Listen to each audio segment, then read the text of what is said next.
Lock it in and rip the knob off. You're tuned in to the #1 show on the planet.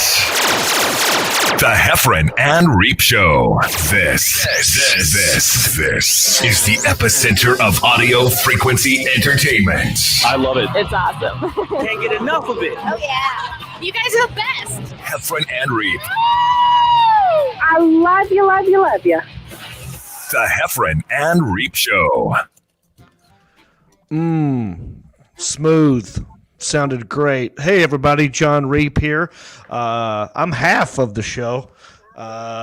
You're listening to another awesome, amazing episode of Heffron and Reep. Normally, Heffron just takes off, and he just didn't talk, and I had to jump in. How are you, buddy? I was doing good. Sorry, I was looking. I was hitting buttons that I shouldn't, and then I put Happy Hanukkah. By the way, everybody. Oh yeah. I was putting chapstick on. And I go through weird chapstick phases. Like sometimes I love it, and then I just forget about it. And then you do laundry, and then your hair clanging in the dryer, and then you see chapstick, and then you always take it out and go, I wonder if it still works. Right. All that happened is it just got like washed. You're like, this tastes like Tide. Yeah, I got this vanilla. This isn't what it is though, but it was like vanilla bean chapstick. They don't make it, I don't think, anymore, but I did. You ever do those old guy moves where you find one thing that you like and then you go to Amazon, Buy all of them, and you buy a case of them? Yeah. So I had a case of vanilla chapsticky type thing, but the problem with having a whole case is you get spoiled. And so instead of trying to find your chapstick, you just go to the chap where they all are. And then now you have 7 to 10 just going around, just like laying some around dot, yeah. and just everywhere you go, you can just reach and always find chapstick. And I don't think you make it anymore. So anyway, that is a problem with buying in bulk, is that you end up using more of it than you normally would if you didn't have a bunch of it just laying around. Yeah, I did that with I bought is that a thing? Let's talk about my beard. By the way, your beard's looking good, buddy. I did that with socks. I bought, because obviously I'm in Michigan and it's cold. I bought a whole thing of like thermal socks. Just big bulk. And every time I go to the tractor truck supply place by me, that's where I go, Jon Reep. That's where I get all my clothes. I got long underwear there. That's probably a great place. Yeah. But I have a whole big bag of thermal socks, and I almost use them like Kleenex. Like instead of washing socks, I just know I have a bag of brand new. Oh. And now I don't have any because I used all 50. Does that make sense? It does. How often? Sometimes, Jon Reep, you don't have anything because you have too much. Wow, that's deep, dude. Hey, how often do you do your laundry, would you say? Like once a week? Twice a week? Okay. I have mine running almost daily. Is that normal? Do people look, I lived on my own for many years in Los Angeles, okay? I've done my own laundry a long time. Yeah. But now that I moved back home and I live with my dear sweet mother, Betty Reep, who I love dearly, she's in that laundry room every day. I don't have time to get anything dirty at all. Because she does it? I don't ask her to. I mean, she'll go to my room and find things to go wash. I didn't ask her to wash. I never but is that normal to do it every day? Because when I lived by myself, I was like maybe once a week. I got other clothes I could wear. Well, it depends. Let's go back. Are we talking back in the olden days where we used to travel and then you'd go to a place and then you would do stand-up comedy and you'd be in front of a couple hundred people and then you'd come back with your carry-on luggage? Because that was a different era for us. Right. So I had my work clothes that I would wash when I got home every Monday, and then I'd repack it to be gone on Wednesday. Right. But that was a different thing. So now my laundry room, because I'm by myself, it's just everything just everywhere. And to make me feel like I'm doing something during, like, at least I accomplished one thing during the day, is I'll run the washer. Right. So and then I won't and then I won't fold the stuff in the dryer. I just open it and I go, I don't feel like, and I'll let it dry for another 45 minutes. Because you don't want to. I can't fold it. It has 45 minutes. Right. That's the worst part of all of it. I mean, putting it in the washing machine is easy. Putting the Tide Pod in is easy. Taking it from the washer to the dryer, not easy. But then when that dryer's done and you got to take that crap out and either hang it up or fold it, that's the chore, right? Well, and especially right now, I don't know how to organize my stuff, right? So I have one bedroom on my main floor, I guess. And then you go upstairs, you go up my 90-degree steps, and there's like two real little bed. So I don't know where to put my clothes. I know I'm 50 and I don't know where do I get undressed here, but the shower's here. Then I got to walk all the way. Right. Everything kind of just hangs out in the laundry room and I just kind of hub out of there. And instead of cleaning or organizing, I just keep washing stuff. And then what happens is the washing machine then does this. Oh my God. I take the kettlebells that I no longer work out with and I set them on top of the washer. It's very high rent what I got going on. Is the laundry room on the same floor as your bedroom? One of them. Yeah. Well, you've got two washer and dryers. No, I have one washer and dryer that's on the main floor. You have two bedrooms.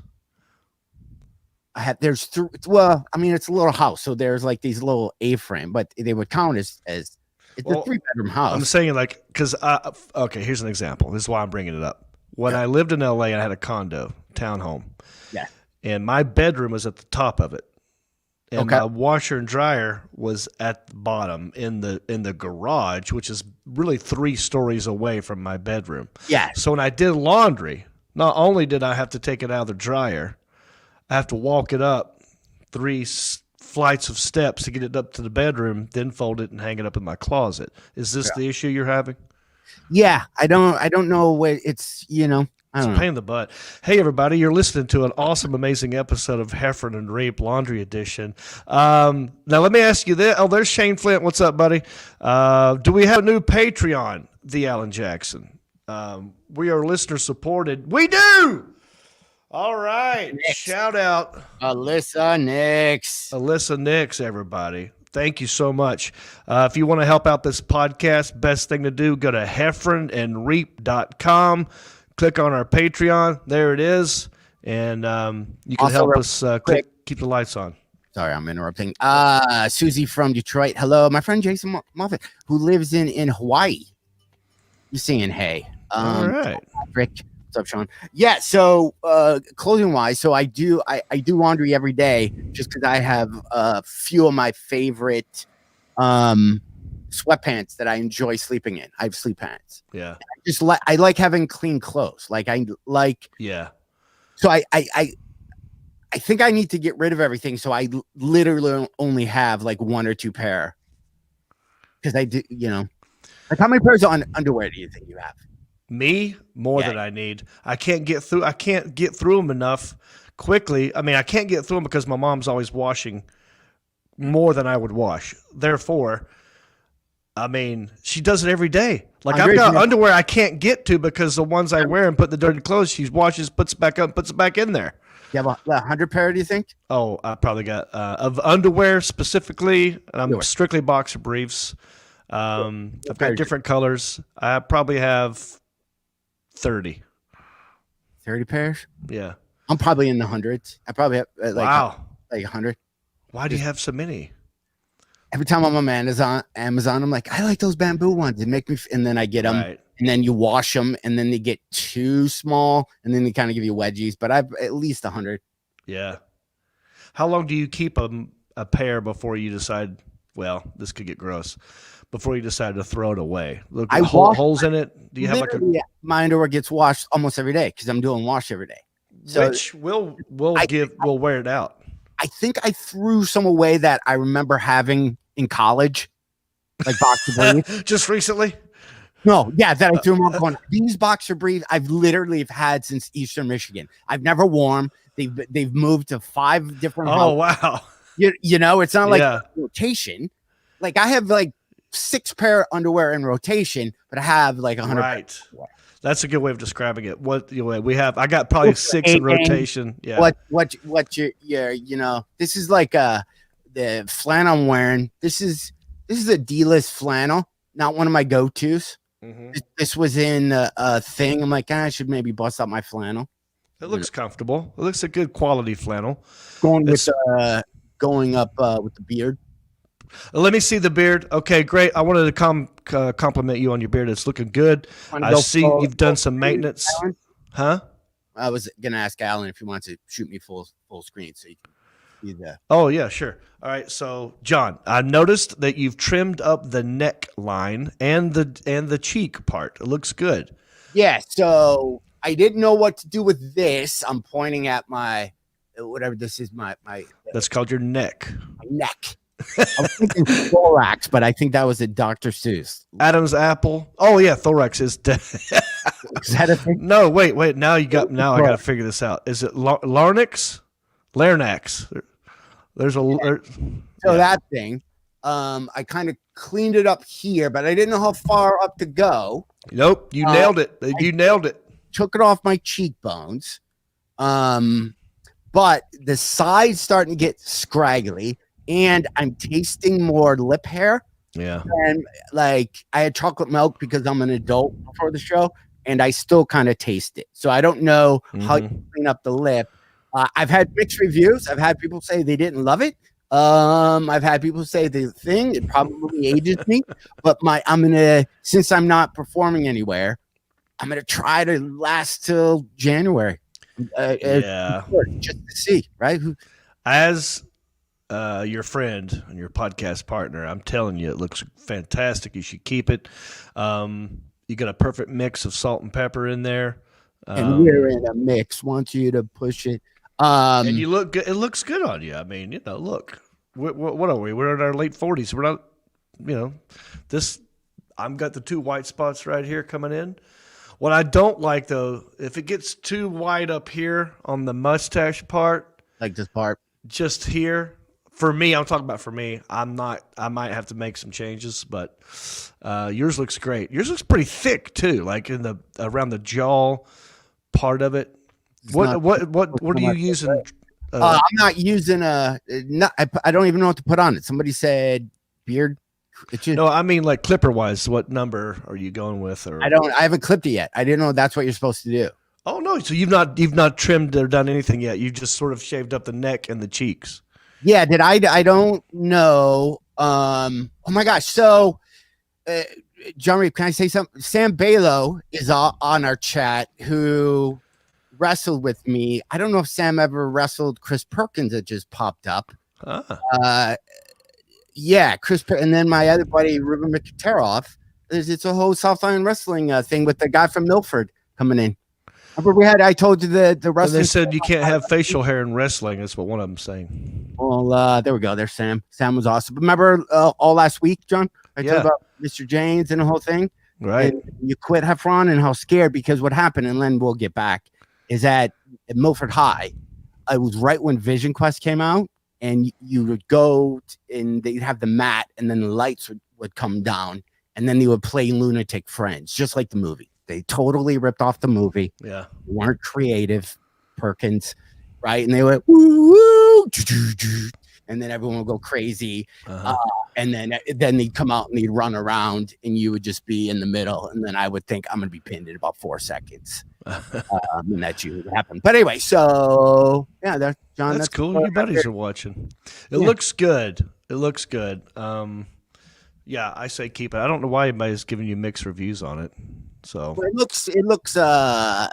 looks shaggy. So anyway, so how are you, Jon Reep? I'm good. Pretty uneventful weekend. I'm sorry. What'd you say? I said we have so much to get to. We do. That this was a stall. Oh wait, I have to bring something up. And you could, if you want to, John, you could do a subject change right here. Heffron and Reep. Subject change. I want to ask you something. And I want you to possibly do something, be a part of something. And it's sort of an announcement as well. You want announcement music? Is it scary or is it No. It's positive, and I just don't know how you're going to respond. But it's fine. It's not a big deal. You don't have to play any music. I mean, you can. I'm not going to stop you. Wait, I can barely. I think that's good. Oh yeah, perfect announcement music. All right, John Heffron, it's your buddy Jon Reep here. Okay. I do a podcast with you called Heffron and Reep. Okay. Heard it. Used to be called Last Pod Casting. Casting. That was the name of it. Okay. Last Podcasting. Did that 10 years ago. Right. I'd also do, and I don't want you to get mad, I do another podcast sometimes called Country-ish. Country-ish. Very well produced. You have a lot of fun segments. You get a lot of really good and funny comedic guests on there. I do. I would bring some comedic guests to this show if anybody would say yes, but everybody says no to me. Well, which, by the way, teaser, we're going to have Reno again coming in from Zany's Comedy Club later on, probably anytime, really. I don't know if he's in the bullpen or not. Okay. But anyway, before we do that, okay.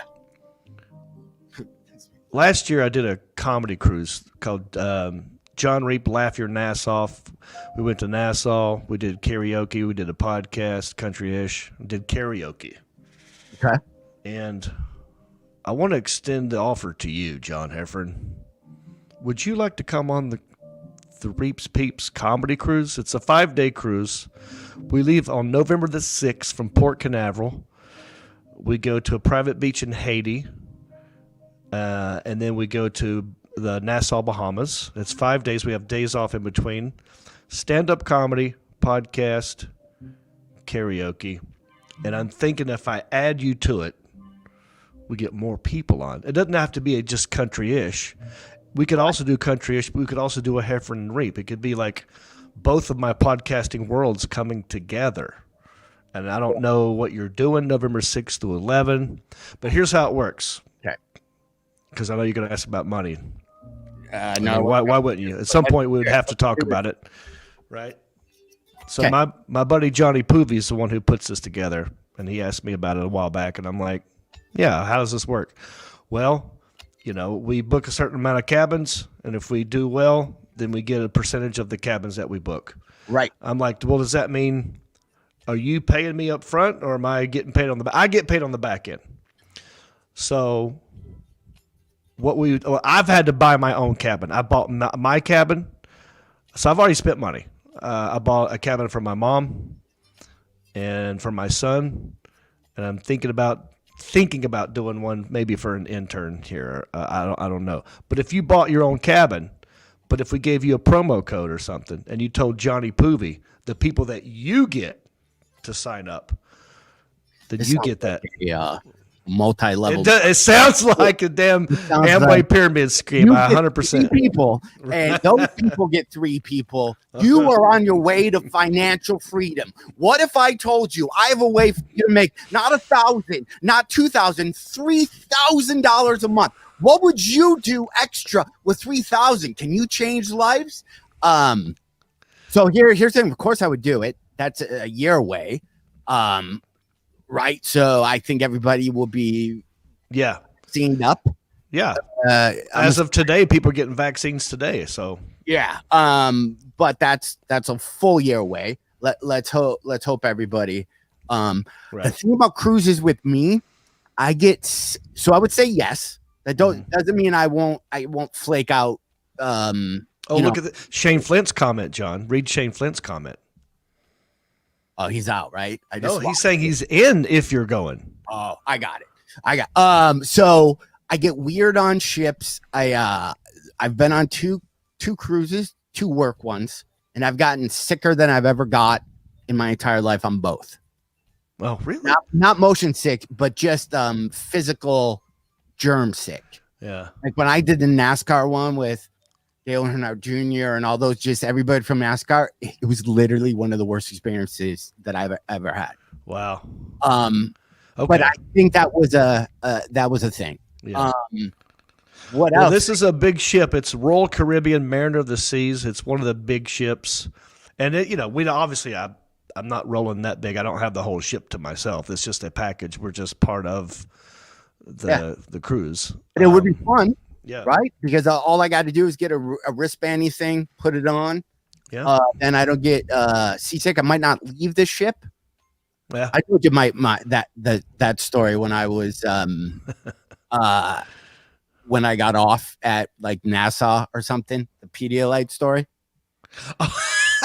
So for those who don't know, I get off. You have to tell the story, John. So I'm super sick, beyond, but I was afraid to tell anybody because if you're sick, they throw you in some room down in the dungeon of the ship. So I just figured I'm just gonna stay in my room, and I just have to wait it out like 2 or 3 days, and then I'll go. So I get off, I think in Nassau, if that's a place, and I'm looking for a 7-Eleven, but they don't have any, but they have kind of like this makeshift kind of 7-Eleven. And I went to the guy, I'm like, hey, do you have Pedialyte? And he kind of gave me a look. He's just like kind of shaking his head. He's like, you Pedialyte? And I go, yeah. He's like, how many you want? I don't, because they're jugs. I'm like, I'm not going to carry. I can't carry more than 2 or 3. Like, I'll take 3. And he's like, I want Pedialyte. And then that's kind of when I knew. I'm like, he doesn't know. I legit want Pedialyte. He thinks you're asking for a drug. For a drug called Pedialyte or whatever the new rave kids are doing. And I legit wanted just, the thing. So, but it sounds fun. I would totally do it. Yeah, that is when you get off the boat in Nassau, that's kind of what that port, you got to get out of that little area to hop in a cab, go somewhere else. I would just stay on. Yeah. Suntan. I will tell you about the private beach in Haiti, what we're doing. I have not been to this place in Labadee, Haiti.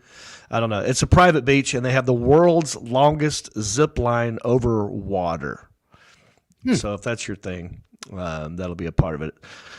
But yeah, honestly, the cruises I've been on, everything you need, the most fun I've had is on the ship.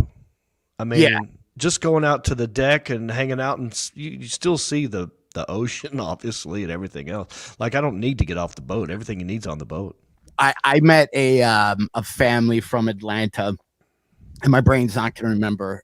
They would come to shows back in the old days when there was shows, but they went on maybe 15 cruises a year. And him and his wife, they own some restaurants in Atlanta. They were going to go on I don't know if it happened because of COVID, but they had plans. I'm sure it didn't happen, but for 120-day cruise. Mm-hmm. Wow. Like there's some people who have retired that it's actually cheaper instead of going to a retirement village or whatever they're called, or retirement community condo. Instead of buying a condo, you can literally live on a ship for 120 days, right? See the world, and it costs. You get your food. If you're 70, I've heard of that. It sounds awesome. Would I maybe? Dude, if you're 70, there are people who love cruises, there are people who hate cruises, and I didn't know where I would fall in that line, but I love them, dude. It's all about being with the right people. Yeah, I've done them all for work, so I didn't really have anyone to hang out with. The NASCAR one I did, I guess I was around. But you weren't hanging out with your best friends. Yeah. Bill, like I was hanging, and then I'd sit and people would start talking to me about NASCAR, and I'm like, my favorite is the UPS car, and they were like, yeah, they haven't been a sponsor in 4 years, and then I just felt dumb. Yeah. So I would just hide in my room. Yeah. So this would be different because it's not like a theme. It's like a big boat of just a bunch. I mean, we have our own theme, but we're way outnumbered by everybody else. So anyway, I want you to think about it. November the 6th through 11th. If you want information, you could go to jonreep.com/cruise, and it's there on my website, jonreep.com/cruise. Right now we're calling it the Reeps Peeps Cruise, November 6th through 11. That's right. So, I want you to come if you can. If not, no biggie. We'll work on it for next time. And I think that the timing will be good because hopefully everybody would be feeling better. And listen, by then, life could be a huge party. Think about when now the vaccine's not coming, like not a lot of people are going to get it right away. So keep wearing your mask. It's still, we're not I'm one of those people. Like I just haven't been. But a year from now, think how much people are gonna party.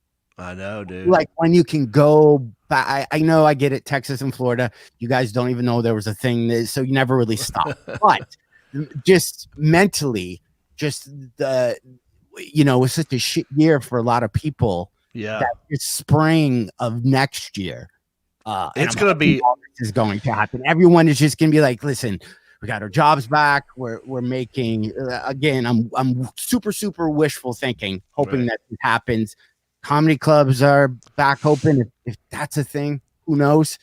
That Right. It could be. Listen, I think it's going to be like what like exactly what you said. All these people, everybody with cabin fever, and now it's 100 when it gets 100% safe. Like when that moment happens. It's going to be a party, dude. And I think it's going to happen before November, which is why I want people to book a cabin now so it won't be sold out. When people decide, holy crap, I can do what I want now. I want to go on a cruise, and it's already booked. So do it now before it's too late. But I think you're right. I'm ready for all the comedy clubs to be open back up. When's your next gig? What's going on with you? I don't even know. I haven't even looked. Like it's not given up point, but after everything this month was kind of canceled, and New Year's Eve was canceled in Raleigh, I just stopped. I haven't looked at my calendar. Raleigh canceled New Year's Eve? Yeah. I was supposed to be there like 2 days after, like the 28th through the 2nd, and then they canceled it. Wow. Or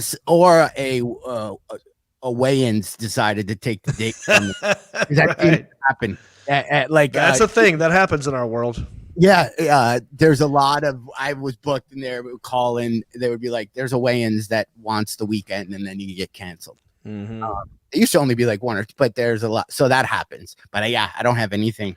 I have some corporate. I've been doing a lot of the Zoom, like this really cool thing I've been doing for like corporate events where I'm not sure end up, but it's fun. That's why I had to buy this trailer. So I have a bunch of those, but I'm ready to go live again because I'm getting cabin, like you said, cabin fever. I don't, it's starting to get to you. You have an identity. That's all you do for a living for 30 years. And when that gets taken away from you as much as you wanted. I mean, how many times did you dream or just say, I just want to be home for a little bit? Right? Like, and then you kind of got that wish. You're like, I didn't mean like this all the time. Yeah. When I bought my place here in Michigan, I thought I was going to be here like 5 days, 5 days a month, maybe 6, kind of out of it during the. But same. Who knows how many clubs are going to be? Yeah.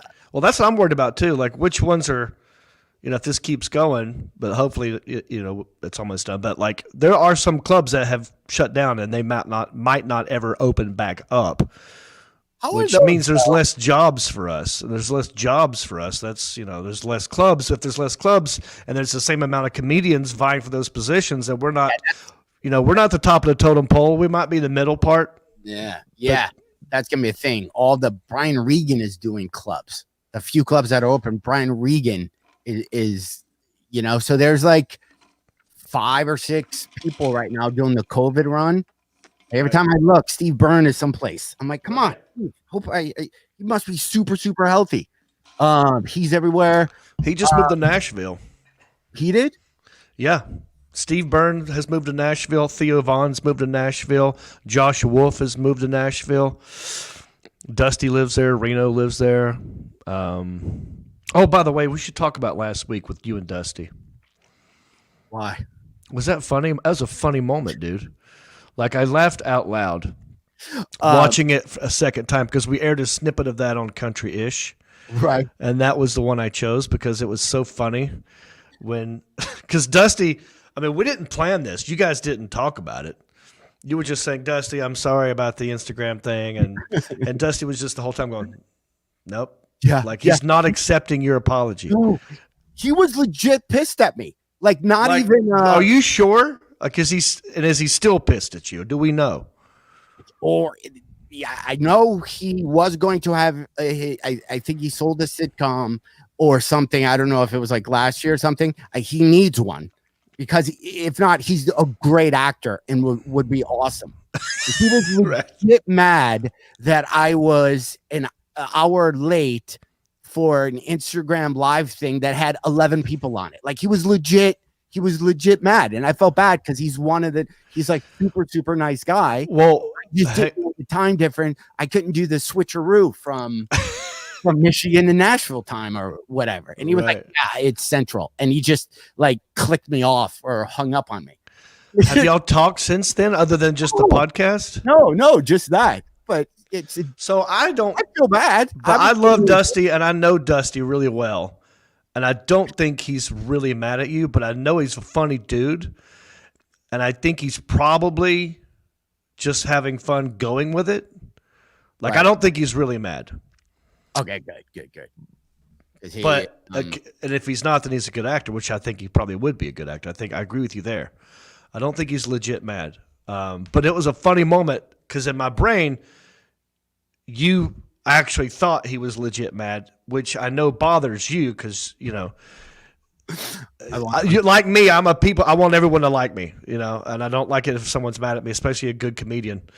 And we might have we might be able to talk to him again if Reno Collier zooms in. We gave him the link to this one, this show here, and if he comes in, Dusty might be in the green room again, and we can find out. We can do a follow up. But I hope comedy clubs are back and within, you know, there'll be all limited seating still. I don't think everyone's, you know, rushing to be around 500 people in one night. Maybe. Yeah. Well, my New Year's Eve gig got restructured in Zanies, actually. That just happened. In Nashville? Yeah. I'm doing New Year's in Nashville. And so New Year's Eve, right, that happens to fall on a Thursday.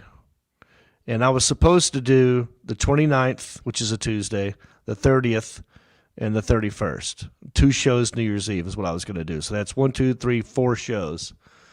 And then they asked me to cancel the Tuesday night and add a show to the Wednesday night. So now I'm doing 2 shows Wednesday, the 30th, 2 shows on the 31st. But of course, limited seating. You know, that's why they're trying to just double up that night and not pay for a Tuesday night in a hotel. Could this be a thing? I'm not doing anything. There's a chance I would literally be watching Netflix on New Year's Eve. Yeah. Just me. So what? I should come down to Nashville. Well, dude, you might as well move there. I mean, everyone else is. Like even tonight on a Monday night, Nashville has Nate Bargatze, Reno Collier, Dusty, all these amazing comedians that are going up on a Monday night. I think Reno's going to want to go up when I'm there. I think Mark Ryan is going to want to go up when I'm there. You might as well come on down and just go up. Yeah, I don't remember my act enough to go up, but I might. That's an easy train ride for me. I take the Amtrak from Ann Arbor down to Nashville. Yeah, come hang out. Should buy a little apartment down there, dude. I moved this trailer. That's what I'm saying. Hook your trailer up. Just pull it down. We'll just get like a safe house. Is like it? What they call it to be next, like a flat pad or a flop house. Flop house. We'll get a flop house. You hear about all those comics in the 80s that all lived with each other. Yeah, everyone had huge drug addictions, but the comedy scene was on. Let's just do it. Yeah, we could do that. I mean, it's drug addiction part. Let's skip all that stuff. I think that happened in Boston. When I moved to Los Angeles, Jeff Richards was the guy I knew, and so I stayed on his couch for like, I don't know, a week or 2. And then in the same apartment complex, Frank King, Phil, Reno, all these guys chipped in and bought like a 2-bedroom apartment. They all took turns staying there at different times. It was like a flop house, but it was an apartment. Susie says you should just find a campground for your trailer and pull it down. Just stay down there. There's plenty of campgrounds around Nashville, I'm sure. Maybe the lady with the baby possum shows up. Yeah, that was a creepy story. I told that story last. You can go back and listen to it. Yeah. And we're still waiting for Reno. So if you're actually going to watch something on Netflix, like if you actually do stay home and you're trying to watch, I have things I could recommend to you. Okay, so there's so much to catch up about. And again, thanks for everybody who's popping on. Hello. I kind of want to talk to you about The Mandalorian. Oh, yeah. I almost want to save it, but I don't. So, and I'm scrolling through the comments right now because I had an old friend of mine that actually played Boba Fett in the Star Wars movie. It's a long. I'll save this, but he's Boba Fett to me. Wow. And it's weird when I first saw Star Wars, and it was obviously I was like 7. So it was awesome because none of the actors, like I didn't think of them as actors. That was Han Solo, that was Luke Skywalker, that was Princess Leia. Yeah. Does watching The Mandalorian with Bill Burr, does it take you out of? Oh, right. Does it take you out of the thing because you know the actor? Because I have a lot of actor friends. So if I'm watching anything with them in it, it's a weird. I'm just the whole time. I'm like, oh, this is Bill Burr's character, but I don't think of him as the bounty hunter. That's the guy with the backstory. You know, like it's weird. That's a good question, and it does for me take me out of it for the first couple of minutes of the scene that they're in, or maybe the first couple of seconds of the scene that they're in. Almost every time they pop up there, because I'm judging their acting.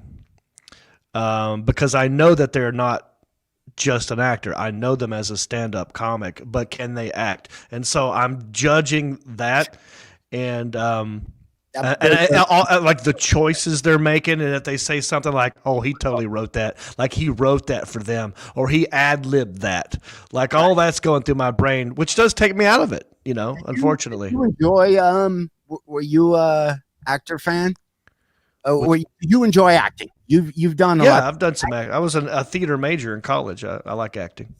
I think this is one of the things that, right? So when I started doing stand up, when you moved to LA, the deal was you did a Tonight Show set, and then they would make a TV show basically from the set you did on the Tonight Show. Right. That's how it used to work. You'd try to figure out how am I going to do the set in a thing. Yeah. And I had the whole joke about, hey, did you know when you get married, your wife moves in with you and she makes you get rid of your roommate? Never once did Rob ever jump on the couch to stick his toes under my butt.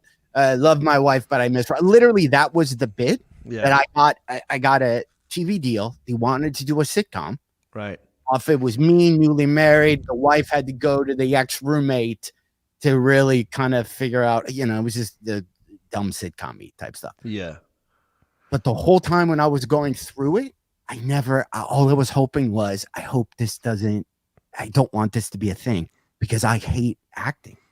I can say that now at 50 being old and nobody gives a shit, but when I was going, dude, I auditioned for ER and Friends my first week of being in Los Angeles and got them both. In both, so I auditioned, got it, and then both parts got written out, but I booked them, right? And then I booked a national commercial, and then I was like, boy, this acting thing's easy. And then dude, that's great. My brain to memorize lines. I was going to acting coaches. Right. And then when people talked about what were the choices you made during this, I don't know if it was the Michigan guy in me, but I was like, I can't talk about this. Because it's too like feminine for you? No. I wish I would have got that skill because I know for a fact. Yeah. People always like, why not coming? Well, I mean, stand up gets more credit because we're the writers, we're the producers, we're the and actors. I mean, you are in a weird way acting when you're doing stand up because you're acting like a funnier version of yourself than when you're just sitting on your couch. So, and you're in front of a crowd and you're trying to perform. You are performing, so there's some different time back then. Like now, if you're stand up, you don't need that sitcom. Like right. All you got to do is have a popular podcast, and you could skip That's what's great about this. And by the way, just to clear it up, I think Bill Burr did a great job on The Mandalorian. I'm not saying that because I'm judging his acting. I think he made great choices, and I like what he did.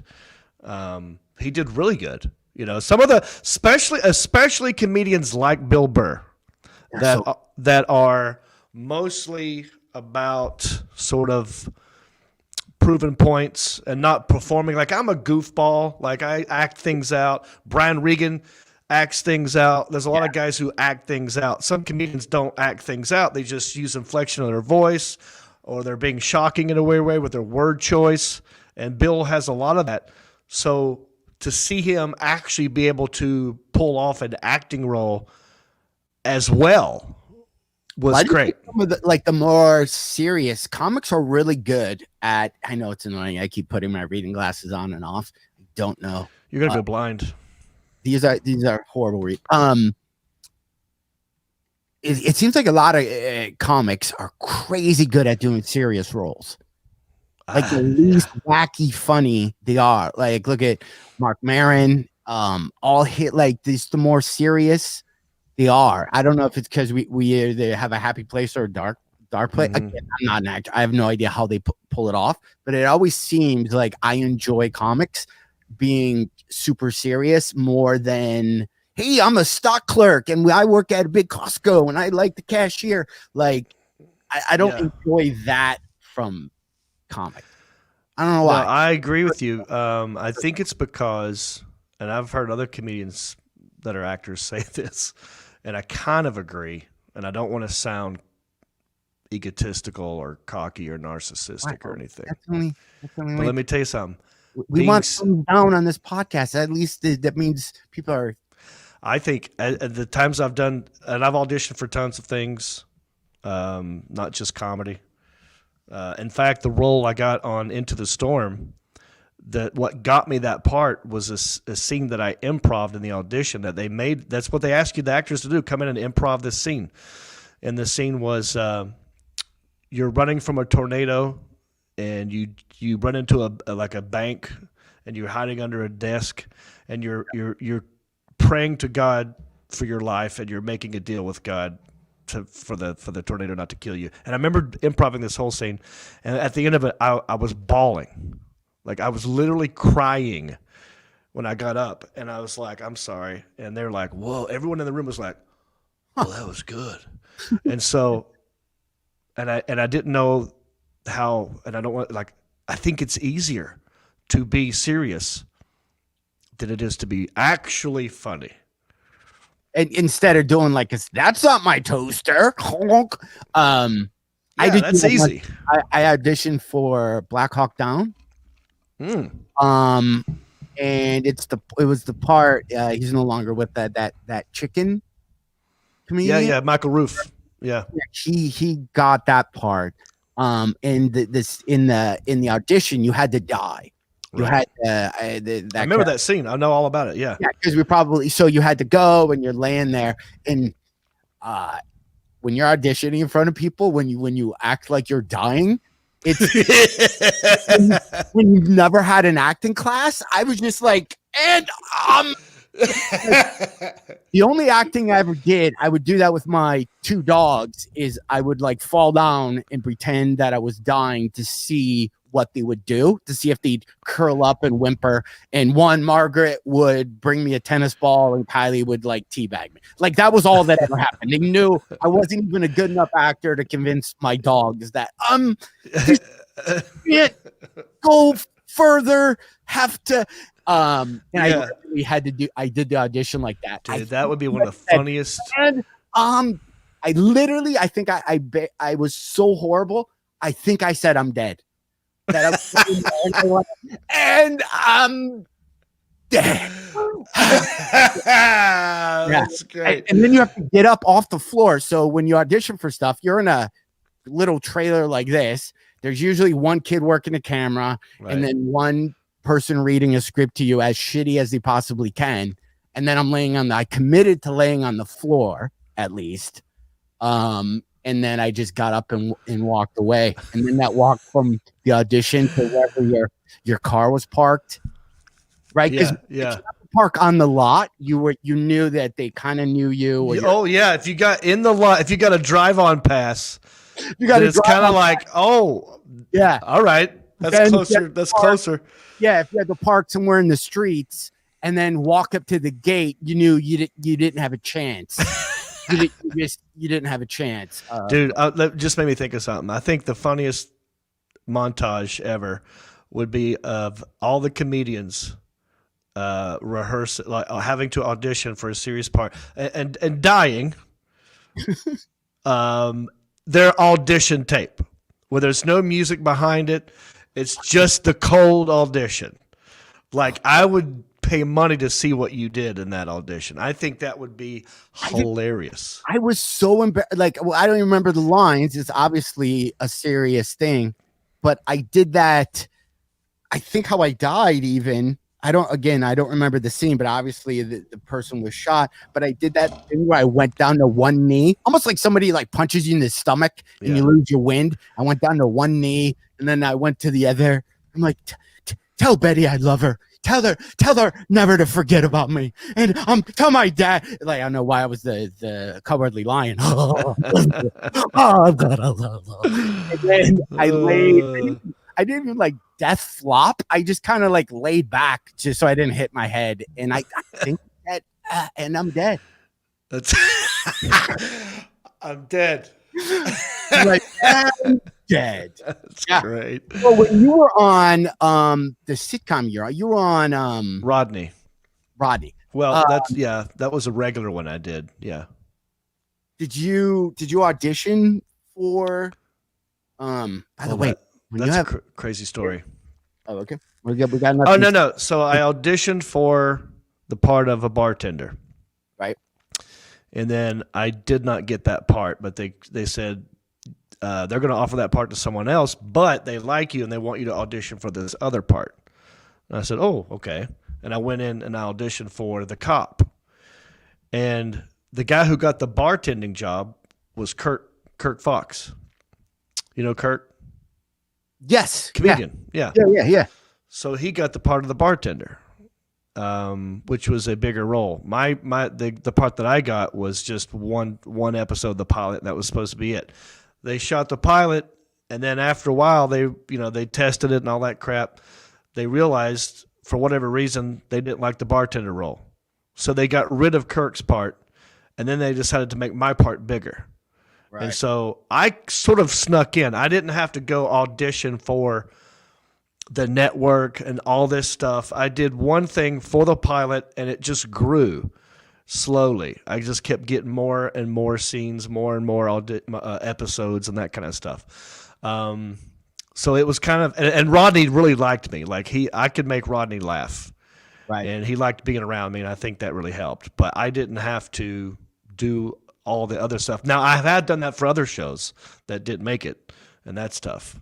But I think it'd be cool if you were from just somebody who sits on his ass watching TV. Like, I think of Burr on The Mandalorian and go, man, that kid, like, right? We all know him as Bill Burr, but he probably, if you walk, if it was normal time, walking with his family or something, there's little kids, like that 10, 11 right him, and they don't right know he does stand up. They don't know he's just the bounty hunter that's on that show, and they probably freak out. I wonder what that's like. Yeah. And your who used to do it? Orny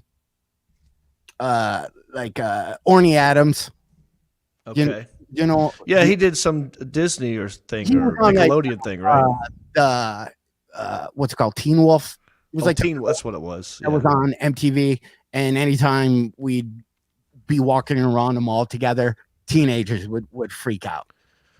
Oh yeah. And luckily, with Orny's personality, just to go back to what Reno is texting me. He says he can't connect. He's having problems, so we might not go to Reno this episode at Zany's, unfortunately. Tell him to give the phone to somebody who doesn't have T-Mobile. Yeah, I'm just going to respond, well, damn. Okay. That's it. Can I tell you another quick story about auditioning? Sure, yeah. This is fun. The craziest audition that I've ever done. I auditioned for got Punked before it got really famous, like the show Punked with Aston Kutcher, right? And in the audition for that, the first audition, by the way, there are more that before you get a part, there's usually more than one audition. You have the first sort of like cattle call audition, and if you do well, they'll invite you back. Right. It's called a callback, and then they've whittled it down to maybe 5 to 10 people. And your agent will always go, you might be getting called back. We think you're really, or you might, and you get all excited. Yeah. We get excited, and then I mean, it's gone to 3 or 4 before, So sometimes it's not just one audition you get the part. So I did this first audition for Punked, and in the audition, all they said was, "Tell me a funny story, and then tell me a really tragic story." Yeah. And I was like, oh, well, I'm going to do both of those in one story. Like that. I think that made them laugh. And I knew what I was going to do. I was going to do one of my comedy bits, and they weren't going to know that I'm doing one of my bits, right? Anyway, it went well. And they said, that was great. They loved you. They want you to come back for a callback on this date. And I just got my college, my NACA, all this stuff was lined up. I had a college gig, one of the first times, for a lot of money. And I was like, ooh, I can't say no to this college gig because I just got the agent and I can't cancel my first college gig, but this is a big opportunity for me to be on Punked with Aston Kutcher and all these other people, Right. So my agent was trying to ask him to move it, blah, blah, blah. They said, okay, here's what they're going to do. They want you to drive on the lot, CBS Radford, and come to Aston Kutcher's dressing room, and you're going to have a sit down with him. I was like, okay. I drove on the lot. I'm literally sitting in Aston Kutcher's green room, his dressing room, Right. And it's nice. He's got, this is like season 2 or 3 of That 70s Show. Right. This is when he was filming That 70s Show. Okay. So I had to go there, or hanging out, and he's got it's a decked out, nice dressing room, and he's talking about how he loved the audition and thanks for coming, and the whole time I'm just like, this is crazy, right. And he goes, all right, well, since we couldn't do the regular audition, I figured we'd just improvise something here. So why don't we do this? Why don't we try to punk one of my castmates? I'm like, okay. He goes, yeah, right down the hall is Jerry Masterson, whatever, one of the guys that was on That 70s Show, the one that's in trouble now. Yeah. This was before all that. Yeah. He goes, right down there is his room, and a lot of them are hanging out over there. Why don't you just walk in there, pretend like you're looking for me, and let's mess with them, and you just come up with something. I'm like, now I'm a new kid to Los Angeles. Yeah. Even though I'm probably the same age as Ashton, but I don't have the experience. I don't know. I don't want to burn bridges. I don't want to get in trouble. I don't want to piss people off. I don't know what to do. I got to come up with something.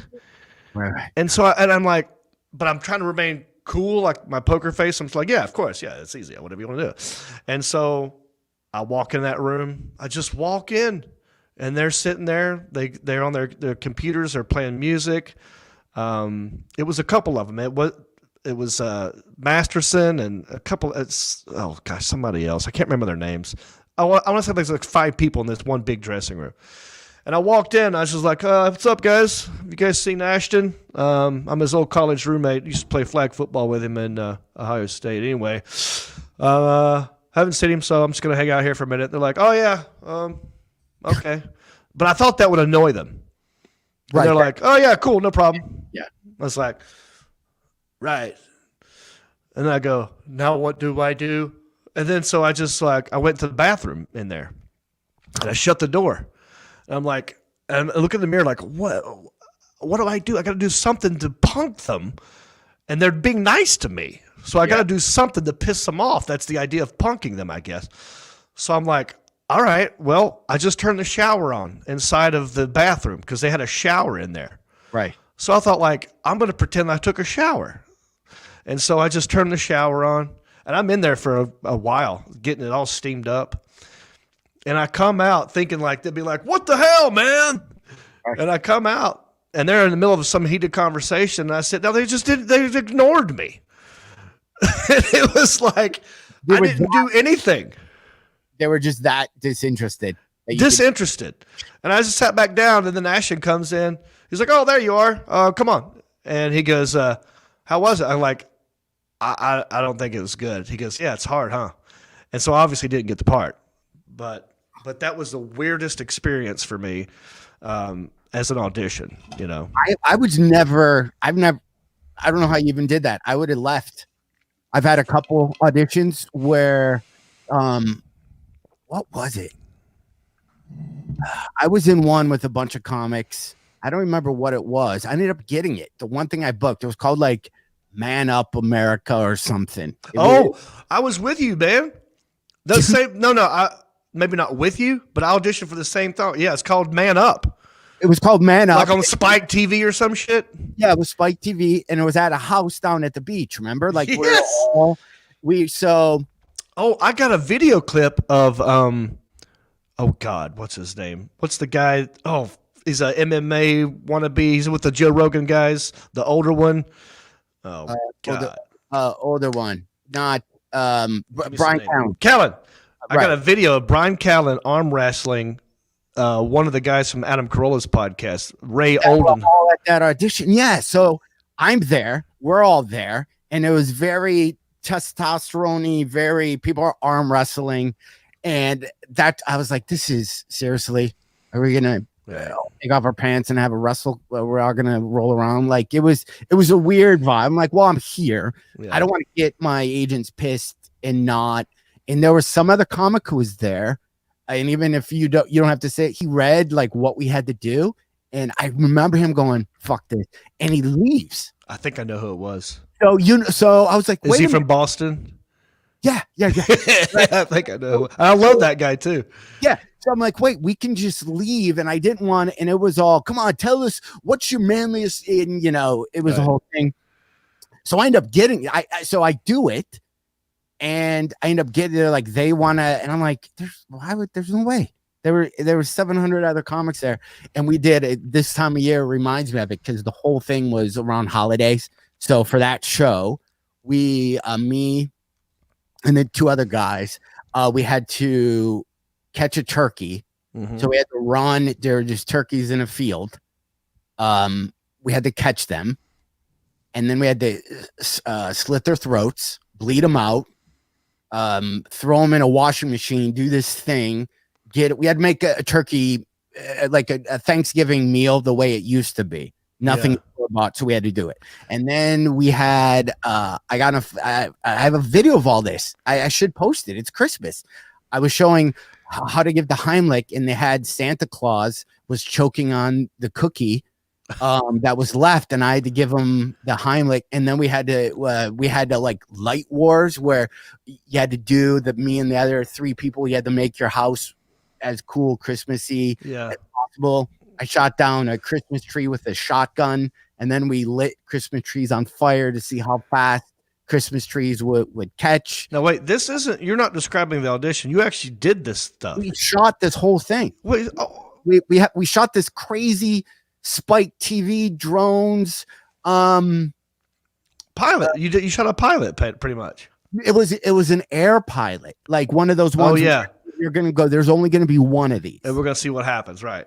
Yeah. So I'm like, well, maybe I could be the host guy. I just end up being like, so that way I never have to act, and I could host. And then something happened, like the executive got fired, and it never aired. Right. Wow, I didn't know you got it. Yeah, that's awesome.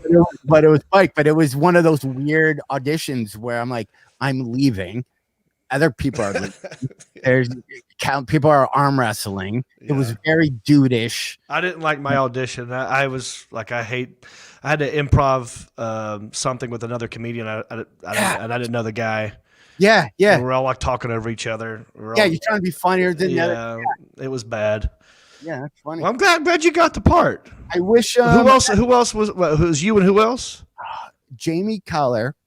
Yeah, I know you're talking about. Yeah, I'm gonna look. Hold on, John. Yeah, you need to share that, dude, if you have it. How do I? Ryan Shepard said you need to post it. it. How do I? Okay, sorry. Text it or email it to Alan. Have to look at this. So I'll talk. Yeah.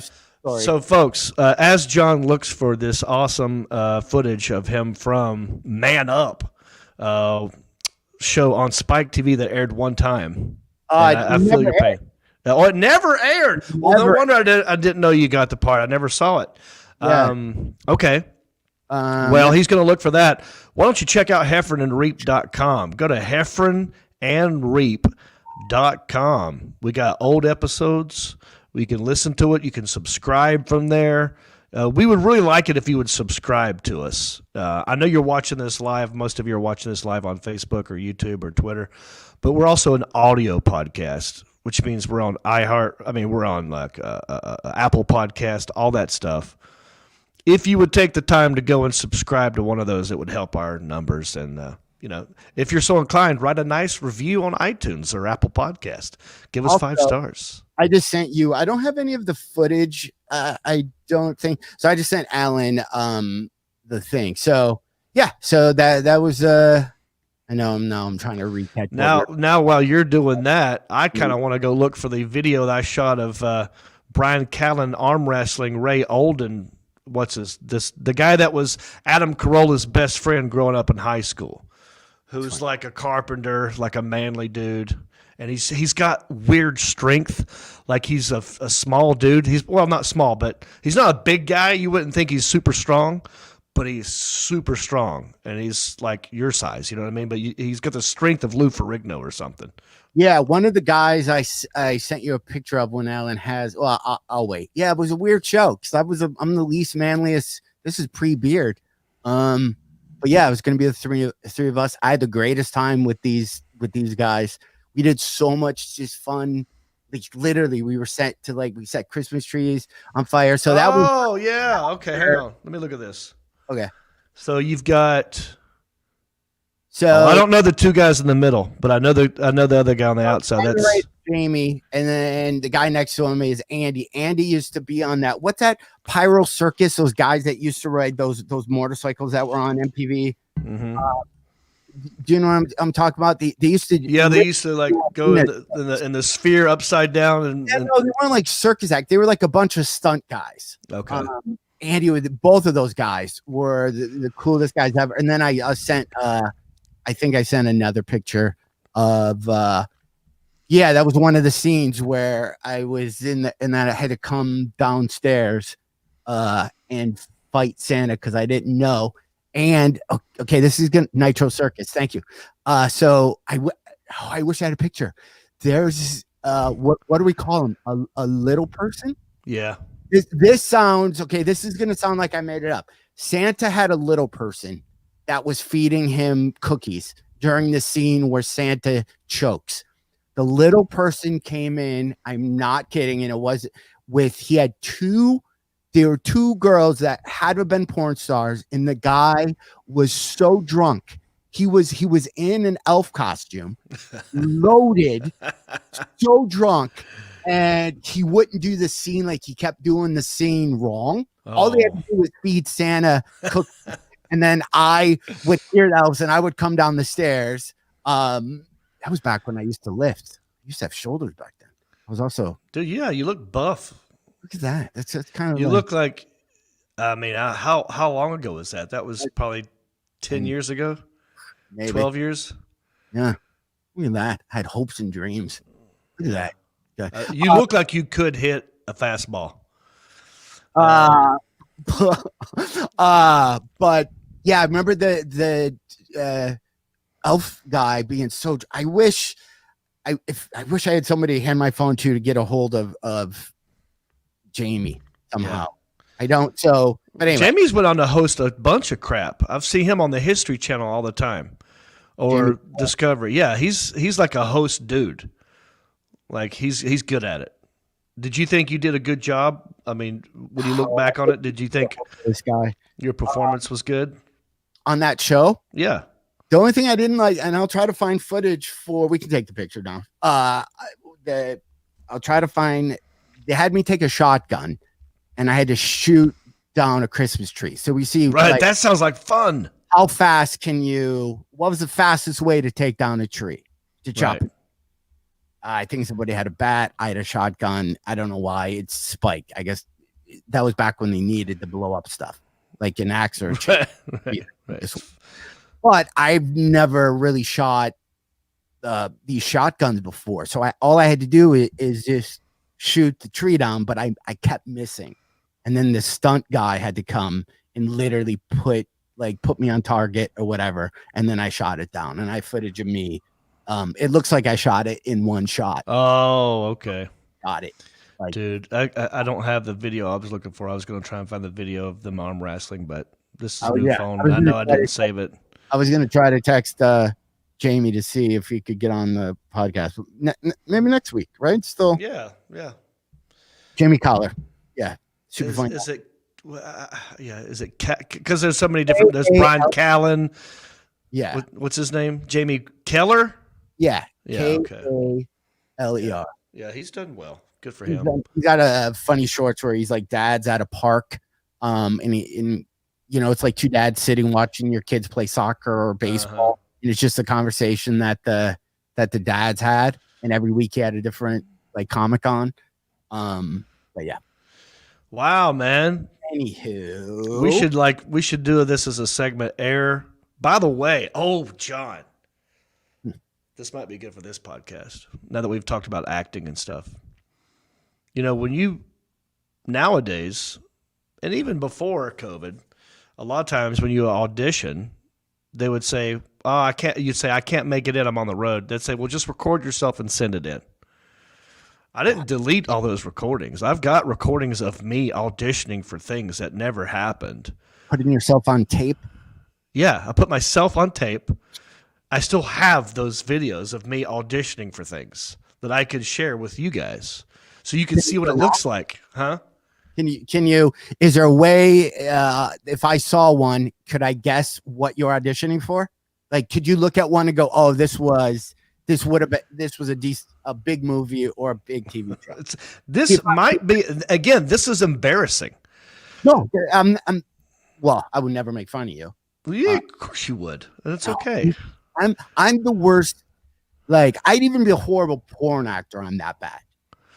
Like, I'm not. It's just some people have skills, and I don't. I mean, this would take planning. I would have to go really look at this and figure out. Some of them are. They're in Dropbox. They're in a Dropbox folder because I have to put them into a Dropbox folder and then send them to my agent. So no, next time, I'll go to my Dropbox. I'll pick one, and I'll share it with you guys. Yeah, I don't have. I don't think I have any. My favorite ones are where I'm playing something that's not. Wait, hang on real quick. The Alan Jackson, can you pop in here for 2 seconds? Yeah, what's up? You've actually recorded me doing auditions here before. I have, yes. Do you remember the one where I was like doing a scene at a bar or a restaurant? I'm having a conversation with a guy. But anyway, I'm dressed up. Like I'm dressed up. Yeah, I do remember that one. Yeah. Mm-hmm. So Alan has access to these things. Maybe in a future episode we could pull up Jon Reep's lost audition tapes. We will release them out. And we can dissect them, and I will allow you to make fun of me. Okay. I'll have that queued up next time. Very good. Thank you, Alan. So we can't get Reno. Reno is like saying he's got a bad signal, and he's probably really busy and doesn't want to get it. I also texted. I like how we do our show prep on air. I have a comic friend, Andy Smith. We were talking. She just texted me, and she's not going to call me back on time. I know her. She's very funny. Yeah, she came up with a really cool idea that I wish we could pull off today, unless we do a weird. If you happen to be in the studio and we do an extra Heffron and Reep this week or something, but me and her were having a cool conversation just about people, this holiday season that are just they don't have cash and everything is just so right. Just effed up. And I was telling her how I'm sitting in a house. I have 3 bedrooms. It's not a big house, but it's just me. I'm like, ugh. Like if I had a comic friend who was really like about to be homeless and There's a point where you have to be giving. Yeah. I have all, not even all this, but I have something other people don't. Maybe I can help. So we just started talking about paying it forward. Okay. And she was like, I would love to come on your podcast, and maybe we find people who just kind of need a elixir thing, and we literally Venmo them or Cash App them just a few bucks, but the whole deal was you have to pay it forward. So we're Venmo you or cash, whatever you use, $50. And if that buys you lunch that day, and that helps you, it's great. But you have to take the other 25 and give it to somebody else. Right? You can't. So I like it. So even if we were to Venmo somebody $50 and go to Arby's and go and buy in the next whatever, tell the people to pay, and we start a bunch of pay it forward stuff. I wish I would have had her on this show because that we could have had a week build up to Christmas, because she's like, it's the COVID Christmas. Like I want to, I'll match the money, whatever she said. I'm like, I'll match that, and we'll give small amounts to people. Now everyone would have like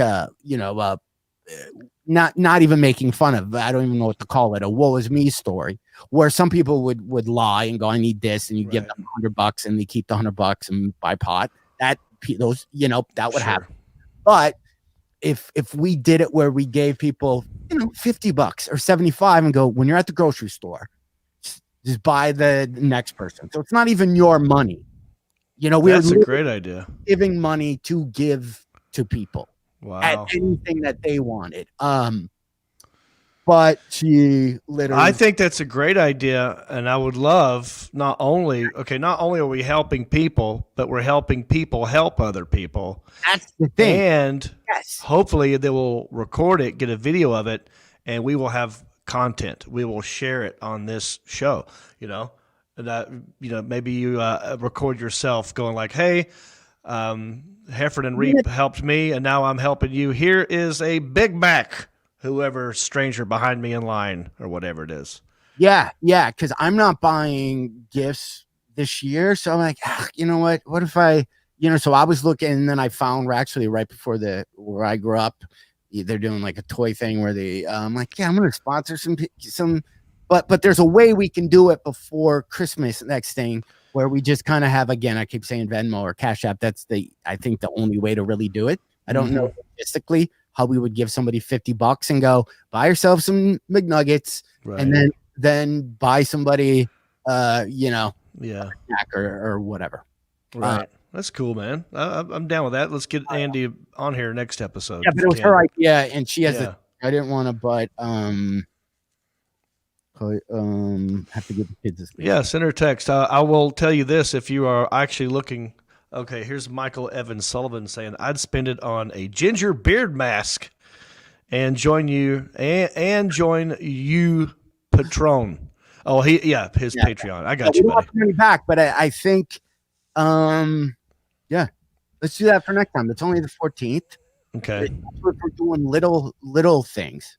I think that's half the thing. Is if somebody gives you $25, that might help your food. It's not going to change your life. Or even give somebody $100. $100 would maybe make their month easier, because that's one less bill. But the act of giving it to somebody is, I think, where the value would come.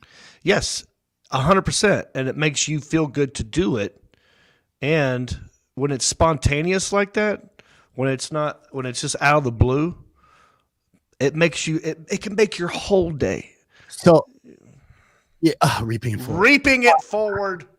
And it's just a matter of Heffron and reap the rewards. It's amazing how what am I trying to say? I got my Jeep washed today and went through where they spray it off for you, and you pay. In the guy I go, well, what is it? He goes, so if you do undercarriage, it's $10. And then I just gave 25, and the kid was like, do you think? I go, no, just you guys buy yourself. The look on his face, dude, I'm not a baller. I'm not like a thing. It was only $10. Yeah. It was lit right. But it made us, $7. Right. And I'm not like, oh, I have so much money. I was literally like, fuck, the dude's freezing and the thing. But yeah. So let's, maybe we can have extra, like a bonus Heffron and Reep, where we just give stuff away. Ooh, that's it. Yeah. I don't know how to do it yet, because I don't know.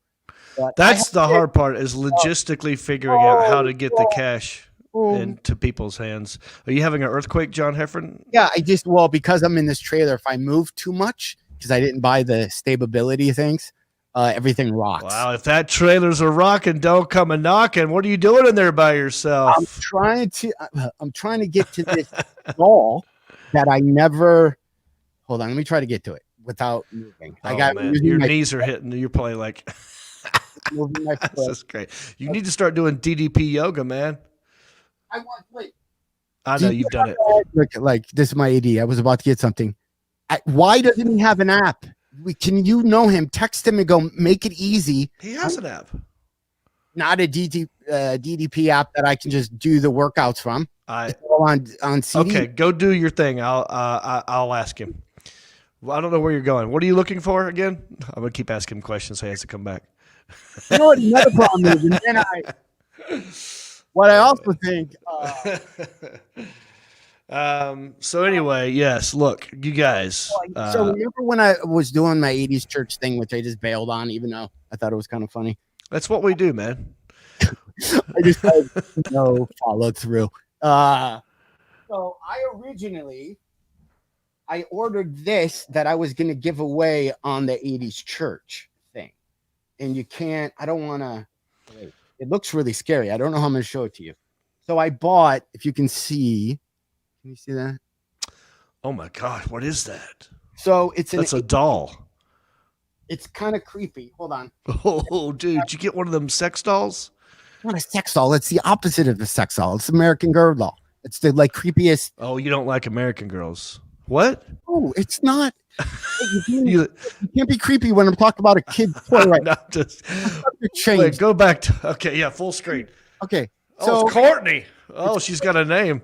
It's an 80s 1986. She comes with a Pac-Man. She has acid wash jeans. I was going to give it away on my 80s show because there's probably somebody out there who has a daughter that likes American Girl dolls. So I have one. Wait, why do you have that again? Why do you have it? You attach the sex doll to the I'm girl curious doll. as to why. Heffron and Reep.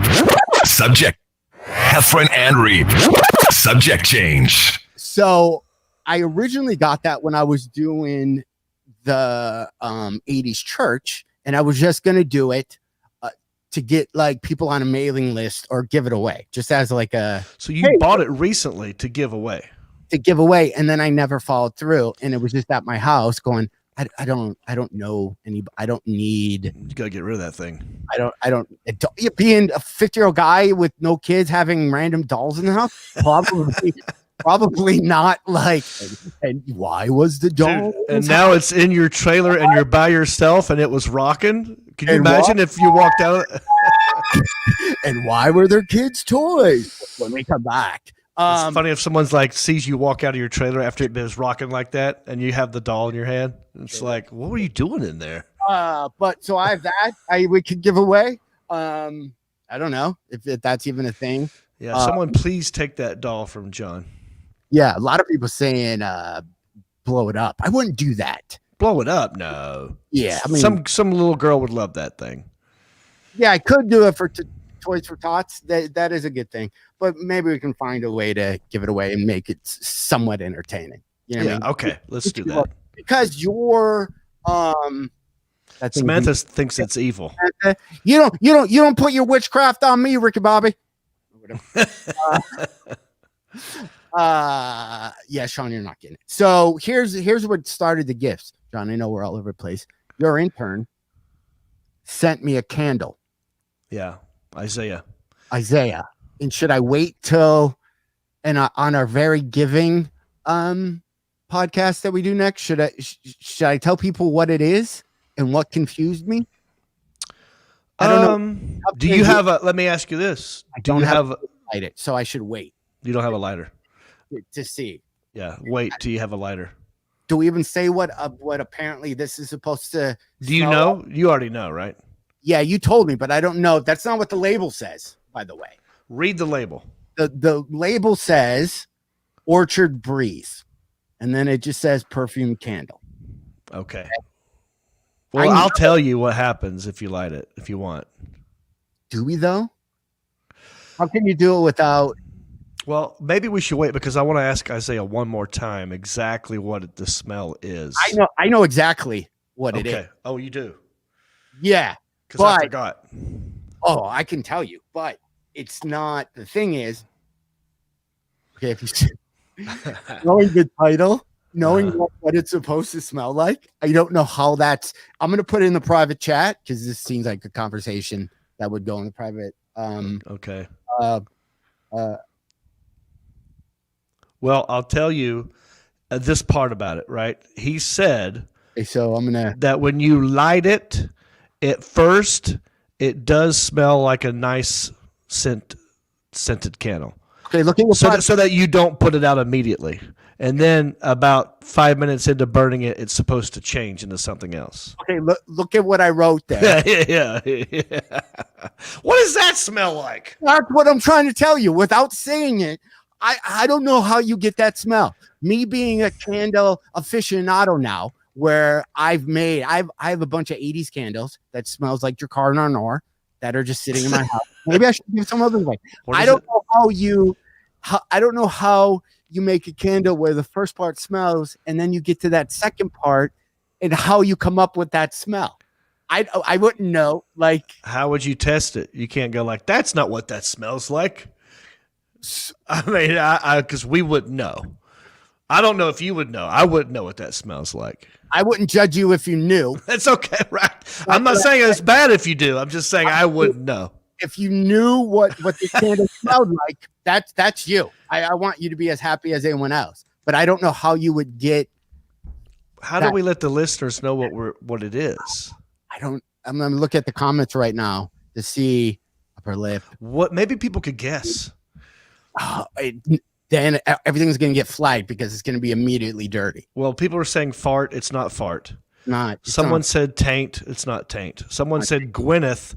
It's not Gwyneth. And I know what that one is. That's upper lip, not an upper lip. Not upper lip. It's a bag full of, right? Hang on, let me go back and look at it. No, not a bag. It's not even a bag. Okay, it's a mouth full of something is what this is supposed to smell like. And the something, I mean, that's just random. Probably gets, but how would you get that smell? Yeah, I don't understand. Know unicorn. Yeah. So, okay. I mean, I might as well say unicorn tears because who knows what those smell like either. Don't put anyone's guesses up because I'm going to try to walk this fine line, John, without saying anything. All right. Okay? I may or may not. This is all alleged. I'm making up this story. This really never happened. Any similarities to anybody alive and or dead during my story is simply a coincidence. Okay. All right. So. Got it. Okay. I know a guy that I don't even know how to tell the story. If he, let's say, partaked with somebody else when he got home, I'm being really clean because we're a clean show. Say, I don't know what words you just used before that. Partaked. With this person was a married person. Okay, first, I have to say it was not me. Okay, but now that could be anyone else I've ever come in contact with except for me. His wife would check him. She would do this podcast got weird, dude. Smell test. She would do a thing, and if he smelled too soapy, she knew that's weird. Usually not. You wouldn't smell that fresh. Right, you're too clean. You had to have washed yourself after. If it smelled a different way, it felt maybe you were doing other things, right? So you know what he would do? He would order, and I don't remember what it was. he would order. He'd go to Subway. He'd go to Subway sandwiches. No. And he would get the Subway. Yeah. And he would stick it in the Subway. Yeah. He had the perfect. It was whatever of. Wait, that's gonna be like an Italian cold cut combo, right? And he would let it sit, and it was only the meat, and then that's like I don't know how his wife never went. That sounds like that smells like Italian herb turkey. But that was his way of hiding it. I need to know who it is. That's genius. That sounds like a scene from a movie, dude. That's a scene in a movie. Subway, and then I remember him telling what type of meat he would use. Did everyone figure out what we were talking about? How come we both went Italian on that? Italian herb? Yeah, like I said, Italian cold cut combo, which is two different things. But oh no, Sean Kelly, not that. Yeah, Sean, come on, keep it. Somebody asked, so she smelled. Justin said, yeah, she would smell as John. That is hilarious. Okay, there we go. That's all we need. We don't need that stuff up there. But yeah, so he, so that's what I do. So that smell. Now, if you again, I'm trying to tie everything. I just try to get. I got the visual in my head. This guy in his. He's sitting in his car, and he's unwrapping his 6-inch sub. Oh, maybe it's a 12-inch. I don't know who this guy was. Yeah, no. Would you order? Right, and then do you get the 12 the 12-inch and then eat the other half because you're kind of hungry? Because you get a 6 and you still rip it off and eat half, and there's still room. Then you're like, yeah, that's why. But I just see the person going, would you like cheese? Would you like it toasted? And all the decisions you're saying yes to, knowing what you're going to end up doing with the I got so many visuals going through my mind right now. Do you get the chips with it? Do you get like the bag of fake Lays? I see this guy. You get the combo? He's pulled off into it. You get a combo, definitely get a combo. He pulled off into an alleyway, right? And he's like hiding, and he pulls his junk out and he puts it inside the sandwich, and he gives it a couple pumps or whatever. And then he takes the sandwich and he's looking around like, what am I going to do with this? And then you just see a homeless guy crying. Yeah, we can take the Subway off. Like, why can't I have? Yeah, because that was, it's creepy, I guess, to use Subway. We don't need that banner. Oh, they're not a sponsor. It's fine. Well, no, because Jared's a horrible human being. Have it your way. Wait, that wasn't Subway. Yeah. But yeah. What's their slogan? I forgot. But yeah, so that's what. Do people get it now? I lost my glasses. Wait, what is Subway's slogan, dude? It's killing me. Eat fresh. Literally. Meat fresh. That's it. This Right? is great. I want to know who this guy is because I have more questions. You don't have to tell me his name, but later I want to know. Don't tell me now. Yeah, because we can never out him.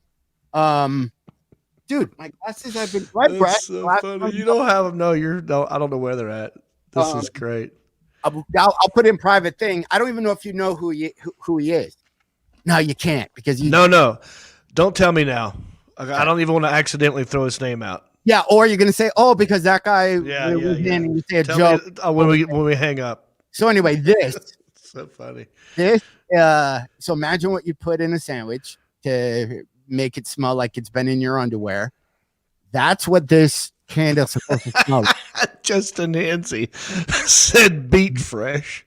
Okay. All right. We're trying to keep this clean. So any more That was good though. Yeah, it is. It is. But so that's what this candle is. Yeah. Is a mouth full of what would fit in apparently a Subway sandwich. And you know who sent that to you in the mail? How do you get that smell though? Like that's what I right. don't get. Well, apparently, I smell it. I'm gonna be honest with you. I'm gonna be like, is that? And it smells like I'm eating the Subway. Like I don't know. Oh, you don't want to ruin your Subway. I don't have a reference point. Is what I'm trying to say. Dude, what if you smell it? Like it kicks in and you smell it, and you like it, and then now you're like curious. That could be the candle. Your whole sexuality changes just because of the candle. You're like, oh, I kind of like that. It's like maybe it's subconscious, you know? Who knows? It's very fluid. Oh gosh. I got the meat sweats. I know, right? I was gonna go. Heffron and Reep. Subject change. Nice and a top. Somebody was explaining how you get it. Yeah, I get it. I just don't know how you find that scent. But anyway, it's interesting. That's interesting. I absolutely love that story. Like if you have this on, right? Let's say you're just somebody who buys this, right? And you just you just did a subject change and you're going back to it. Same subject. Well, now I'm playing it out. Let's say you're trying to have a meeting with somebody and you light this candle, forgetting, and if you're over and you have a woman with you and this is burning, she goes, "You know what it smells like in here? It smells." Then would you be like, "How does she get that scent so fast?" Yeah. Now you have questions. You're like, like, "Boy, you picked up on that like fast." And you say, "Let me smell your breath," and it smells exactly like the candle. And then you're like, "You were at Subway," and then it was the whole thing. And you're like, "I'm hungry." And they're like, "I just wanted to get a meatball sub." And then you walk into Subway, and the person who works there's like, "You too are." Yeah, you want extra mayo on that, don't you? Of course. Oh, Jesus. Please stop. Okay. Subject change. Heffron and Reep. Subject change. Anyway. All right, everybody, don't forget to check out heffronandreep.com. Heffronandreep.com. Old episodes. Subscribe to us on iTunes. Everywhere you get your podcast. If you want something interesting to watch on Netflix, and I'm saying interesting because I haven't made up my mind about this. Tell me what it is, because we're going to talk about this, and you can give me a homework assignment. Here's your homework assignment. Look up the One Man Show. It's a comedy on Netflix, just called Nate, a One Man Show. Okay. And I want you to watch it. No opinion, whatever. I have opinions, but I'm going to wait till you watch it so we can talk about it later because it'll take another hour and a half for me to give you all of it. So, but it's worth watching, but I wouldn't watch it with kids. Okay, like the last half hour of this. Right. No, you could listen to this. Yeah, I mean, we didn't say anything bad. We did very good at alluding to things. We painted a picture. Yeah, we did. Yeah. Honestly, how hungry for you to like have like a meatball or something sub right now? Like seriously. Like there's one on my way home. I'm like, I don't think they would be open, but are you inside of my brain? Because I know this is weird, but I'm hungry now. I could go pepperoni, turkey, toasted Italian bread right now with a little bit of mustard. Oh, good that sounds right. Stop. All right, John. All right. This is why you're a headliner, man. That's good stuff. Okay. I mean, I'm gonna go home. Okay. I don't have options. I'm in the middle of nowhere, but yeah. And my mom just came back from the grocery store, and I know she bought cold cuts, and I know I'm going to make a sandwich. Okay, but can I go back to something that I thought we were done? Just something to think about. Sure, of course. If you're resetting, why do I say it like that? Am I having a stroke? If you're resetting your junk, right? You're rebooting. If you're rebooting your junk, just to make it be like 7 hour up junk. When you go Arby's, I wish I talked to this guy more because he told me the exact ingredients. It's literally he would like there might have been like. Well, I have opinions. A special menu on Subway's thing. You know how you go to In-N-Out, how they have stuff that's not on the menu. Yeah. If you ordered the whatever, people know what you're going to use it for. You don't think they'd sell 700 more Arby's? I think you're taking a risk with Arby's because if you get a hot beef and cheddar, you could burn yourself. Yeah, you're not dipping it in all juice. Anyway, we're all over it. Let's just. Hey, you brought it back up, man. Okay. All right. Well, we might have a special episode. We're going to give out our life on the top. Happy Hanukkah. Vaccines are coming out. Brighter days in the future for all of us. So. Yeah. I don't know how to end it. Oh, take us out, Rick Sanford III. You've been listening to the smooth sounds of Heffron and Reep. The show is over, but come back next week, same Reep time, same Heffron channel, for more comedy conversations, music, age, church, and the life and times of a quarantine comedian. Always expect the unexpected, and who knows where the conversations will go. And as always, remember to rate, review, subscribe, and share. Peace.